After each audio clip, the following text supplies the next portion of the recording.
சீன உதவி திட்டத்தின் கீழ் முல்லைத்தீவு மாவட்ட மீனவர்களுக்காக வழங்கப்பட்ட பொருத்து வீட்டுத் தொகுதிகள் கடந்த 2024ஆம் ஆண்டு முல்லைத்தீவு மாவட்டத்தின் 3 இடங்களில் களஞ்சியப்படுத்தப்பட்டன. முல்லைத்தீவு மாவட்டத்தில் நாகாறு, முல்லைத்தீவு நகர், மாத்தளன் ஆகிய 3 இடங்களில் 16 கொள்கலன்களில் 64 வீடுகள் காணப்படுகின்றன.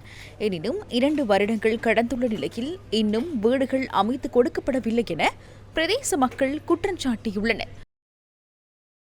வீட்டு திட்டம் சீன அரசாங்கத்தால 2024ஆம் ஆண்டு ஜூன் மாதம் கொடுக்கப்பட்ட இதுவரைக்கும் 2 வருஷம் கடக்கிற நிலையில வந்துட்டு, ஆனா இன்றைக்கும் வெயில் மழை இந்த போன வெள்ளத்துக்குள்ள எல்லாம் இந்த வீடு கிடந்து சிதைவடைஞ்சு போயிட்டு, இத சரியான உரிய ஆக்களுக்கு கொடுக்கறதுக்கு இந்த அரசு திணைக்களங்கள் உரிய நடவடிக்கை எடுத்தா நல்லா இருக்கும் என்று நாங்க நினைக்கிறோம். இதே மக்களுக்கு வழங்குறதுக்காக மக்கள் பயனாளிகளையும் தெரிவிச்சு, அதுல பயனாளிக்கும் கீழே உள்ள பேஸ் கொங்கிட்ட இதை வைக்கிறதுக்கான தளம் அமைக்க சொல்லி தளமும் அமைச்சு முடிஞ்சது. இன்னும் அது சரியான முறையில் மக்களுக்கு வழங்கப்படவில்லை. மக்களின் இந்த குற்றச்சாட்டு தொடர்பில் கடற்றொழில் திணைக்களத்திடம் நாம் வினவினோம்.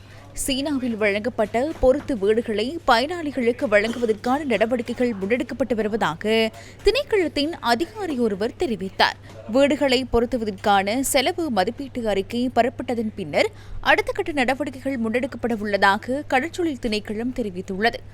கடற்றொழில் திணைக்கள பணிப்பாளரின் அனுமதியுடன் பொருத்து வீட்டின் பணிகள் முடிக்கப்பட்டு உரியவர்களிடம் கையளிக்கப்படும் என திணைக்களத்தின் அதிகாரி மேலும் குறிப்பிட்டார்.